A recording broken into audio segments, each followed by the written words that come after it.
Le goût d'entreprendre. Une émission proposée par Doris Pradal. Bonjour à tous et bienvenue dans Le goût d'entreprendre. Fabriquer ses cosmétiques, ses produits d'entretien est bien plus qu'une tendance, bien plus qu'une mode. C'est un véritable engagement pour notre planète. Laetitia Dartout l'a bien compris. En créant son entreprise, Natural Factory, elle nous apprend à consommer autrement. Vous allez l'entendre, c'est aussi une belle histoire, celle d'une reconversion réussie. Bonjour Laetitia Dartout. Bonjour. Vous êtes une écologiste convaincue et une écologiste heureuse. Absolument, très heureuse et pratique. Et pratique et épanouie dans ce que vous faites. Oui. Alors dites-nous tout, expliquez-nous ce qu'est Natural Factory. Alors j'ai créé Natural Factory il y a environ 2 ans maintenant, dans la volonté de diffuser au plus grand nombre les éco-gestes du quotidien. Et aussi avec cette volonté de pouvoir transmettre des solutions pratiques, rapides, écologiques et économiques.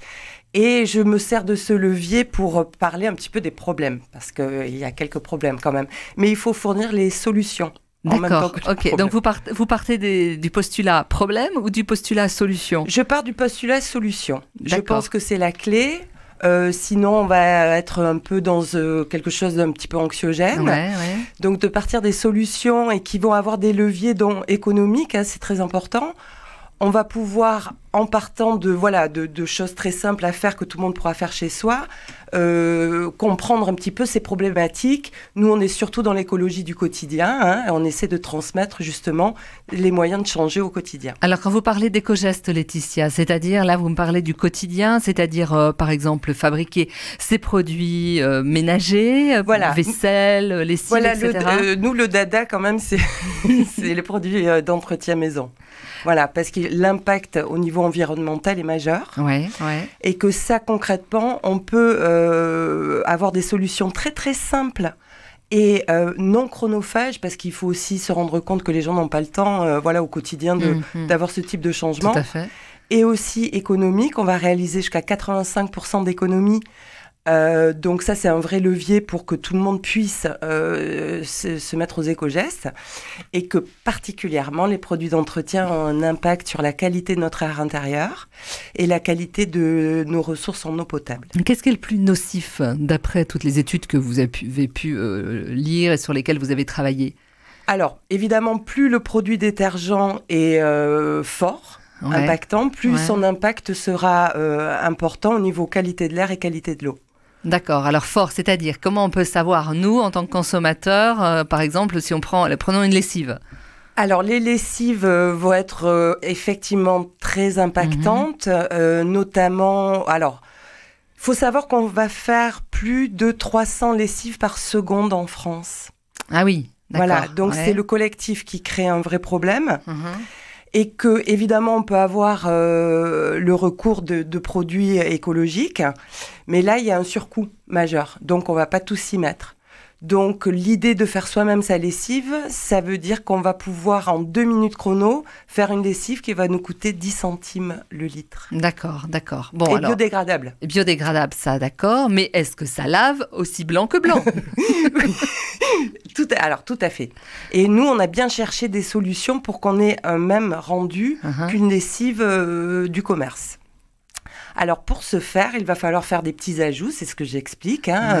On sait que si je veux du linge blanc, et comme j'ai plus de Javel, c'était la mauvaise nouvelle. Javel, ça faut oublier, d'accord. Il vaut mieux oublier, oui. Et donc, je vais pouvoir avoir recours à, par exemple, du percarbonate, qui est une association de cristaux et d'eau oxygénée. Et là, j'ai du linge blanc, c'est-à-dire que moi, quand j'utilisais ma Javel pour blanchir mon linge, là, j'aurai les mêmes résultats et les mêmes problèmes, à savoir, si j'ai mis un t-shirt de couleur au milieu, il sera tout délavé, tout sera rose, le classique. Oui, d'accord. Donc tout ça, c'est des petites formules magiques, des petites formules, des recettes que vous livrez donc à vos clients, puisque vous avez créé votre entreprise. Oui. Et qui sont vos clients, des particuliers, des entreprises? Alors nous, on a bien sûr quelques petits événements pour les particuliers, mais on essaie vraiment d'être auprès des entreprises. Parce que d'une part, on pense que les entreprises doivent être le relais de ces éco-gestes et de pouvoir justement chapeauter l'ensemble de leurs salariés, de leur fournir ce type d'animation et de savoir du quotidien. C'est-à-dire que vous organisez des ateliers en entreprise ? Alors, en entreprise, nous, on a plusieurs formules. Là, sur le côté prestation, parce qu'on a un autre pendant là, qu'on essaie de développer en ce moment. Donc, au niveau des entreprises, on va être davantage sur soit des ateliers. Donc là, pratico-pratique, c'est à peu près 15 personnes. Et on va faire ensemble des produits et les gens repartent avec le livret et les produits. D'accord, donc apprendre à faire sa lessive, par exemple. On peut tout faire, hein, absolument tout. Voilà. On fait à nouveau l'ensemble des produits qu'on a achetés auparavant. On a la partie événementielle. Donc là, il y a une formule un peu stand comme ça où les gens viennent selon leur volonté passer de 5 minutes à 2 heures avec nous s'ils le désirent et ils repartent avec leurs produits. On a une partie team building parce que c'est un levier un petit peu original pour parler. Vu que les salariés vont parler beaucoup d'eux-mêmes et de leur quotidien, on a cet aspect comme ça pour fédérer les équipes. Donc c'est sympa de faire sa lessive avec son manager en fait. Absolument. Et ça change complètement la donne. Et d'ailleurs, ça libère. Hein. On va fouetter, on va faire... voilà. Et les salariés, généralement, sont assez contents et repartent plus cool au travail. D'accord. Et il y a une formule aussi conférence pour quand il y a vraiment beaucoup de gens et qu'on ne va pas pouvoir faire des produits s'il y a 200, 300 personnes. Donc, on fait des petits formats conférences, mais toujours fun. C'est-à-dire qu'on va rigoler, on va interagir, on va parler de soi. Et en même temps, on va parler des problèmes. Voilà. Tout à fait, tout à fait. Alors, comment vous est venue cette idée, Laetitia ? Puisqu'on parlait tout à l'heure de reconversion. Vous étiez enseignante ? Oui, absolument. Pendant combien d'années ? Alors, quasiment 15 ans. Ouais. En France et à l'étranger. Donc, c'est vrai que j'étais enseignante en lettres. Et j'avais aussi la mention pour les publics spécifiques, dont j'enseignais le français. Et j'étais à la fac. Et j'avais un public d'herbusiens, principalement. Et français langue étrangère, c'est ça ? Oui, français langue étrangère, ouais. Et donc, moi, je trouvais un petit peu dommage qu'on enseigne le français en salle de classe, surtout la langue vivante, quoi. Et j'avais envie qu'on fasse quelque chose, c'est le learning by doing. Et donc, c'est important de faire en apprenant. Et juste avant ce public-là, j'étais restée quelques années avec... en fait, j'enseignais le français aux gitans. D'accord. Et donc, j'avais élaboré plein de stratégies pour apprendre le français, la lecture et l'écriture à ce public. Et donc, on passait par un levier du jeu ou voilà, quelque chose de détourné. Et donc, pour ce public non francophone, et comme moi, j'ai été longtemps expat également, je me suis dit, mais c'est dommage qu'on n'aille pas au cœur de la ville ou qu'on ne fasse pas du pratique pour apprendre la langue. Et donc, j'ai didactisé tous les actes de langue de la vie quotidienne avec des aspects pratiques, soit des balades, soit des ateliers, et toujours dans une optique environnementale. D'accord, donc déjà, là, vous aviez cette sensibilité. Oui. Et j'avais envie de ça, donc j'ai commencé à travailler sur ce projet. Et puis, j'ai été voir la grande entreprise locale, voilà, qui a beaucoup de non-francophones, Airbus. Et donc, effectivement, ça leur a plu. On a commencé à développer ça. Et je me suis rendu compte qu'en fait, j'avais plein de Français qui me demandaient à participer aux ateliers. Et donc, finalement, je me suis dit, bon, déjà, je cours beaucoup de lièvres à la fois. Donc, je me suis dit, je ne peux pas quand même trop diversifier. Et bon, le modèle économique était plus simple avec des francophones en France que des non-francophones. D'accord, et de lancer donc ces ateliers. Oui. Ouais. Mais ce qui est rigolo, c'est que tout ce projet est prêt. Et voilà, mais j'ai pas le temps de le développer, de chercher des clients. Ouais. C'est ce projet lequel pour les non-francophones. Ah, pour les non-francophones, il était complètement abouti. Ouais. Et puis finalement, j'ai changé. Et vous êtes partie sur autre chose. Ouais. Vous êtes satisfaite aujourd'hui ? C'est une reconversion réussie ? Oui, je suis très satisfaite. C'est vrai que c'est une aventure. Ouais. C'est pas simple, ça c'est sûr. Mais moi, j'aime bien l'idée du chemin, quoi. C'est vraiment, j'apprends beaucoup. Je puise aussi dans tout ce que j'ai appris précédemment, par exemple, le fait d'enseigner. Moi, me sert beaucoup aujourd'hui. Bien sûr, parce que vous expliquez, il y a beaucoup de pédagogie, en fait. Beaucoup, et j'enseigne, en fait, finalement. mais j'enseigne autre chose. Oui, c'est ça. Et après, l'aspect entrepreneurial, qui est quand même... une grosse partie du travail, on va dire. Oui, une vraie aventure du quotidien. Après, j'ai eu la chance d'être vue. Et par exemple, j'ai été accompagnée, je suis encore accompagnée par le Village Baïséa. C'est le Crédit Agricole. Voilà, où on peut vraiment... moi, ils m'ont pris en tant que start-up. Donc, voilà, j'ai tout cet environnement et ce milieu autour de moi. Et c'est vrai que c'est très intéressant. Et d'ailleurs, j'en profite avant d'oublier. On vient de lancer, parce que justement, en problème de modèle économique, c'est vrai que moi, j'avais un petit problème de scalabilité et de limite de l'aspect présentiel. Donc, on vient de lancer des box. Voilà. D'accord, donc ça vous permet d'avoir davantage de visibilité. Oui, alors ça a été une requête de la part des participants aux ateliers qui étaient tellement convaincus eux-mêmes et qui me demandaient comment convaincre autour, parce que j'insiste sur le fait qu'il faut que ce soit du collectif pour que ça marche, quoi. Et donc, ils m'ont demandé de créer des kits. Alors, ce sont des kits, clés en main. Vous avez les matières premières, les fiches recettes et le livret d'accompagnement. Voilà, d'accord. Vous n'avez pas ma présence pour vous lancer dans l'entretien naturel, mais vous avez tout sous la main. D'accord, donc ça peut être pratique, effectivement. Oui. Et c'est aussi pour vous une manière de se diversifier. Oui. Voilà. Et effectivement, d'étendre votre réseau, votre toile. Absolument. Vous restez avec nous. On attend de vous quelques idées de recettes aussi, peut-être dans la deuxième partie de cette émission. Puis on va parler également d'emploi et on va parler de tout cet environnement avec un grand E en Occitanie. À tout de suite.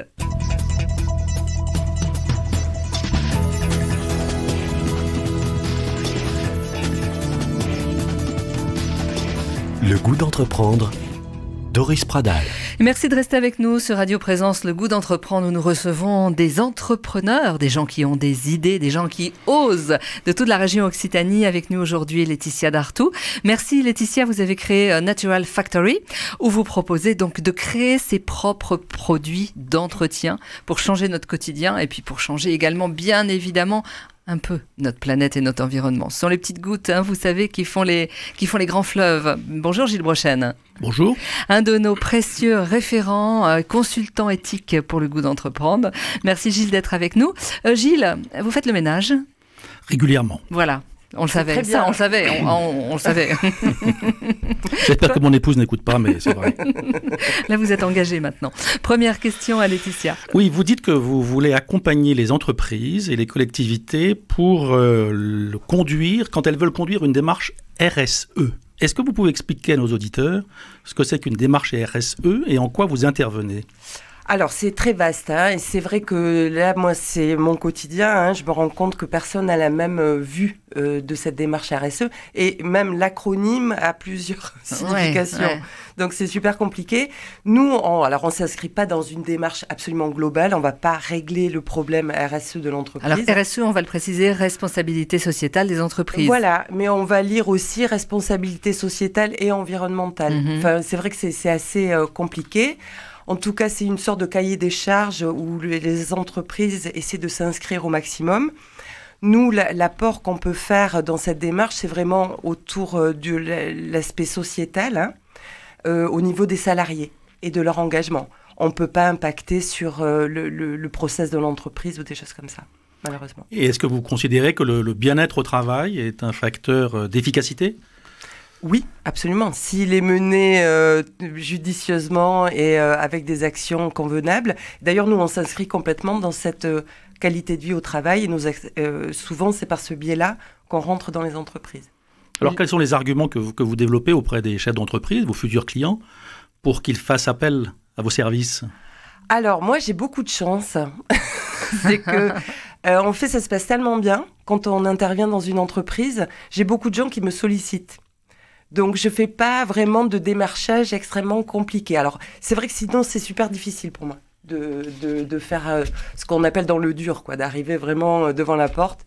Donc, ça, c'est très compliqué. Nous, généralement, ce qui se passe, c'est qu'on a une chargée RSE qui est une personne très engagée dans l'entreprise et qui a compris, et souvent, ce sont des gens qui ont participé à nos ateliers à titre individuel et qui nous font venir dans l'entreprise. Mais sinon, ça dépend vraiment de l'interlocuteur. C'est le côté aussi un petit peu, entre guillemets, hein, c'est pas péjoratif, mais tendance de votre la particularité de votre entreprise, les éco-gestes. Ça fait, entre guillemets, vendre, c'est ça? Alors, c'est tout à fait tendance. Hein. D'ailleurs, moi, je me congratule tous les jours d'avoir senti la tendance avant. Et d'avoir pu vraiment organiser l'entreprise avant que cette tendance n'arrive à ce point. C'est vrai qu'aujourd'hui, là, moi, je rentre d'une semaine à Paris où j'ai vraiment des entreprises qui sont extrêmement alertes et qui comprennent immédiatement l'intérêt de ces éco-gestes pour leurs salariés. J'ai d'autres entreprises qui n'ont pas vu encore l'intérêt aujourd'hui mais ça va arriver. S'ils l'ont pas vu aujourd'hui, ils le verront demain. Gilles, une autre question. Et vous qui avez été professeur et qui voulez faire l'écologie du quotidien, est-ce que vous ne croyez pas qu'il faudrait démarcher les écoles et apprendre ces gestes très tôt aux enfants? Ah mais bien sûr. D'autant plus que moi j'interviens pas mal dans les universités ou dans les grandes écoles pour les... Alors ce sont ils sont un petit peu plus âgés, quoi. Mais c'est eux qui portent le message et qui ont cette volonté. Hein. D'ailleurs, moi j'ai beaucoup de jeunes qui vont convaincre leurs parents. Et donc oui, aller dans les écoles, ce serait très important. Et oui, les petits, par exemple. Vous imaginez comme c'est amusant de jouer aux petits chimistes? Et moi je dis, et d'ailleurs moi j'interviens pas mal dans le cadre de mutuelles, hein, avec par exemple dans le cadre de crèches, où c'est un moment un petit peu clé, hein, quand on a de jeunes enfants chez soi. Et moi je leur dis, à la limite avec un enfant même en bas âge, vous faites bien de la pâte à crêpes, ben faites de la lessive. Voilà. On peut faire les deux. Vous êtes entendu? Est-ce que vous êtes entendu? Est-ce qu'il y a un réel intérêt? Les gens qui participent à vos ateliers, bien évidemment. Est-ce qu'il y a un réel intérêt ou est-ce que c'est un intérêt simplement une curiosité? Et puis quand on rentre chez soi, voilà, on oublie, on fait autre chose. Est-ce que vous suivez un petit peu ces parcours? Alors, il y a un intérêt fort et je pense qu'il est pérenne dans la mesure où il y a le levier économique. Ah oui, d'accord. Moi, je pense que c'est un levier qu'il faut vraiment mettre en avant. D'ailleurs, c'est ce que je fais. Ensuite, dans la mesure où j'ai démontré qu'en 2 heures, moi, je fais tous mes produits pour 6 mois, voire 1 an. Donc, il n'y a pas le côté chronophage. Et que, par exemple, mes flacons, moi, j'ai les mêmes bidons depuis 15 ans. Enfin, voilà, je jette plus. Et les gens, ils se rendent compte de tout ce qu'ils jettent aujourd'hui. Donc, oui, ils s'inscrivent dans la démarche et de manière pérenne, je crois, ouais, effectivement. Ou au moins, ils n'achèteront plus les mêmes produits. Ça, c'est sûr. Ils auront un autre regard. Absolument. Ouais. Donc là, c'est gagné. Gilles. Est-ce qu'après les produits d'entretien, vous avez d'autres secteurs dans lesquels vous voudriez intervenir dans tout ce qui est nourriture, recettes, cuisine, façon de vivre ou vraiment l'entretien et l'environnement qui est votre cible et votre métier? C'est déjà énorme. Oui. C'est déjà énorme. Moi, je travaille avec des chimistes. Enfin, à un moment, soit on est bon et on est très, très informé sur un sujet. C'est pour ça que je laisse, moi, aux nutritionnistes le soin de parler de l'alimentation. D'ailleurs, moi, j'aime bien faire des ponts. Hein, typiquement, la cosmétique naturelle. Moi, je fais quelques ateliers en cosmétique naturelle. Mais là, moi, je ne le mets pas en tête de proue parce que on ne va pas forcément l'acquérir de manière pérenne. Parce que justement, là, on a l'aspect chronophage. Ça coûte un peu cher. Parce que ce sont des produits périssables. Oui, par exemple, ça peut être des huiles essentielles. Voilà, alors moi, j'utilise très peu d'huile essentielle parce que c'est compliqué aujourd'hui, les huiles essentielles en France. Donc ça, j'en mets très peu. Mais voilà, ça, typiquement, c'est pas un éco-geste qu'on va avoir sur la durée. Donc je fais un peu, mais là, juste pour rebondir sur la cosmétique, hein, le fond des océans est recouvert de microbilles plastiques. Voilà. Donc, on s'est dit, mais d'où viennent ces microbilles plastiques? Et en fait, ça ne vient principalement que de nos comment ça s'appelle, les scrubs, les gommants, les produits de gommage, et le dentifrice. Donc l'impact, moi ce que j'essaie d'expliquer par ce type d'atelier, c'est justement l'inadéquation du produit dont on pourrait se passer, parce qu'il y ait des petites billes dans le dentifrice, c'est pas fondamental. Voilà. Et ce qui se passe en bout de chaîne. Et voilà. Et donc, c'est vraiment un levier pour ça. Mais après, moi, typiquement, pour la cosmétique, c'est ce que je dis toujours. Hein, j'ai des partenaires qui ont des gammes de cosmétiques. C'est, vous allez le faire, c'est sympa. Au début, c'est sympa. Voilà. Moi, l'idée, c'est surtout qu'on ait 2-3 produits polyvalents et qu'on arrête d'acheter plein de trucs.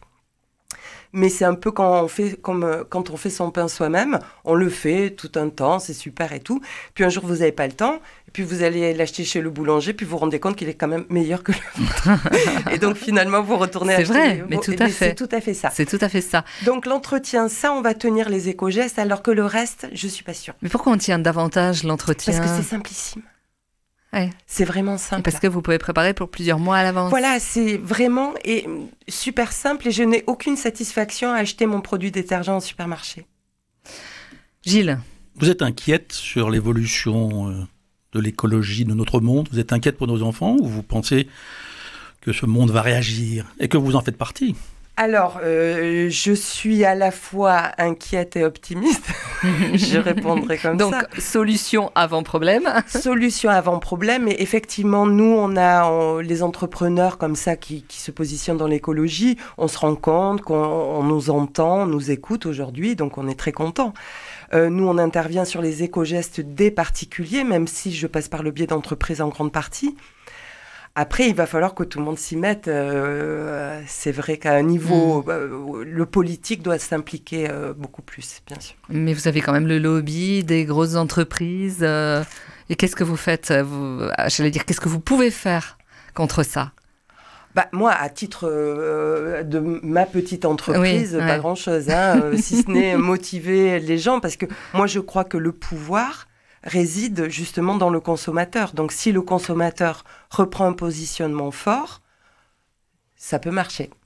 Mais ça passe par le collectif. Voilà, c'est ça, oui, tout à fait, Gilles, une autre question. Donc, c'est une question pour vous titiller. C'est que votre entreprise s'appelle Natural Factory. Natural Factory, Vous parlez beaucoup de learning by doing, de box, de do it yourself. Ouais. Pourquoi vous ne francisez pas tout ça ? Alors, ça a été, vous savez, ça fait partie des moments très compliqués pour une entreprise, tout ce qui va être positionnement sur le nom, le discours et ce qui est entendu. Moi, je ne vous cache pas que ce n'était pas le nom que j'avais choisi. Qui vous a forcé, Laetitia? Non, parce que, alors, excusez-moi, mais on a fait un brainstorming. Vous voulez dire, vous avez réfléchi? Voilà, plusieurs, et j'ai fait voter le nom, et puis c'est celui qui est apparu. Aujourd'hui, je le porte avec grand plaisir, mais moi, j'étais sur la petite fabrique naturelle, ça s'appelait, vous voyez. Mais en même temps, c'est très long. En même temps, nous, on est obligés d'anticiper des problématiques au niveau des réseaux sociaux. Ce qui va être important pour nous, ça va être, je sais pas moi, une Google Alert, il faut qu'elle soit super bien ciblée. Donc si j'ai un nom trop basique qui va ressortir trop souvent, je pourrais pas suivre. Enfin, il y a beaucoup, malheureusement, de paramètres qu'on est obligé de prendre en compte au moment du choix. Mais je vous rejoins. Est-ce que vous imaginez développer en dehors de la France? Oui, alors je vais déjà continuer sur la France. Mais oui. Vous aimeriez? Mais il y a un autre projet dans les tuyaux qui reste sur la même gamme. Mais c'est vrai que je me suis retrouvée confrontée à cette limite du présentiel qui fait qu'à un moment, je mets beaucoup d'énergie. Alors c'est vrai que... C'est vous qui animez les ateliers? Oui. Toute seule? Oui. Alors j'ai des aides, j'ai des aides de camp, tout ça, mais c'est vrai que moi je connais tellement mon sujet que c'est difficile aujourd'hui de déléguer complètement. Voilà, donc je délègue plein de choses, je ne suis pas toute seule, mais là, sur l'aspect animation, il faudrait que quelqu'un puisse avoir exactement la même connaissance que moi et la même façon de transmettre, et donc ça, c'est très compliqué en fait. Et vous pourriez imaginer ensuite de former peut-être quelqu'un pour tout à fait. Vous accompagner? Oui. Puis bon, il y a tout ce qui est e-learning. Pardon, mais je suis obligée de passer par l'anglais. Je vois. Gilles note combien de fois vous avez utilisé les termes. Si j'ai des bips, ça va pas aller. Alors vous êtes chef d'entreprise, est-ce que vous avez des collaborateurs, des aides, des ingénieurs, etc. Est-ce que votre réflexion sur la RSE ou sur la responsabilité sociale de l'entreprise, comment vous l'appliquez dans votre entreprise ou comment vous souhaiteriez appliquer les principes que vous donnez aux autres entreprises dans votre propre entreprise? Oui, alors moi je suis tellement une petite entreprise que mon process ne porte pas atteinte à l'équilibre environnemental, ça c'est sûr. Nous on est au quotidien. Ça peut être social, sociétal, économique. Enfin, voilà. Oui, alors bon, moi je suis une chef d'entreprise aujourd'hui, mais c'est vrai que, je crois que j'ai pas tout à fait les mêmes critères parce que j'ai pas été aux mêmes écoles que beaucoup de gens. Donc c'est vrai que moi, par exemple, tous mes collaborateurs, qu'ils soient momentanés ou plus, voilà, on est sur un pied d'égalité complet. Chacun amène ses idées. Enfin, voilà. Moi, j'ai quand même un pied dans l'ESS, l'économie sociale et solidaire. Par le choix que j'ai fait de mon statut d'entreprise, j'ai dû passer d'un côté plus d'une société classique, mais il y a cet aspect, effectivement, évidemment qu'on s'engage au maximum. Nous, on est tous très engagés depuis des années au niveau personnel. Voilà. Déjà, ça c'est la première des choses si on veut travailler avec vous. Mais de toute façon, sans engagement, c'est juste impossible. Impossible. Ouais. Vous parlez d'entreprise classique, c'est-à-dire que vous êtes sous quel statut, Laetitia ? Moi, j'ai opté pour l'EURL. D'accord. Qui est une SARL unipersonnelle, voilà. Et vous êtes combien dans l'entreprise aujourd'hui ? Alors, je suis moi, surtout, voilà. Et c'est vrai que je fais appel à des collaborateurs sur des moments un peu clés. Pour l'instant, j'ai pas de salariés. Donc, pas de recrutement en vue pour le moment Ouais, j'avance petit à petit. Voilà, j'essaie de durer. Oui, donc, je fais très attention à la gestion. Et voilà. Ouais. Au compte d'exploitation. Donc, vous êtes un vrai chef d'entreprise. Absolument. Voilà, pas trop débordé, surbooké par le nombre d'ateliers animés. Si. Bon, mais super. Moi, j'avais peur de ne pas être débordée du tout, donc je suis très contente. Après, c'est vrai que c'est un vrai engagement de 20 heures, de 18 heures sur 24. Après, c'est super. Donc, moi, c'est une aventure. Pour moi, c'est vraiment une aventure au quotidien. Des rencontres super. Après, des coups durs aussi. Voilà. Mais ça bouge. Ça bouge. Et c'est vrai que moi, pour avoir... j'ai exercé différents métiers, mais principalement celui d'enseignement. Ouais. C'était super. Mais bon, j'ai un petit peu moins de vacances, quand même. On va terminer là-dessus. Vous nous rappelez l'adresse de votre site internet pour vous contacter directement, Laetitia. Alors, naturel, EL à la fin, -factory.com. Merci Laetitia Dartout d'avoir participé à notre émission Le Goût d'entreprendre. Vous pouvez nous retrouver en vidéo sur la chaîne YouTube. Vous aussi, vous avez une chaîne YouTube, Laetitia, et nous aussi. Donc la chaîne YouTube Le Goût d'entreprendre. Merci Gilles Brochen. À la prochaine fois. Au revoir.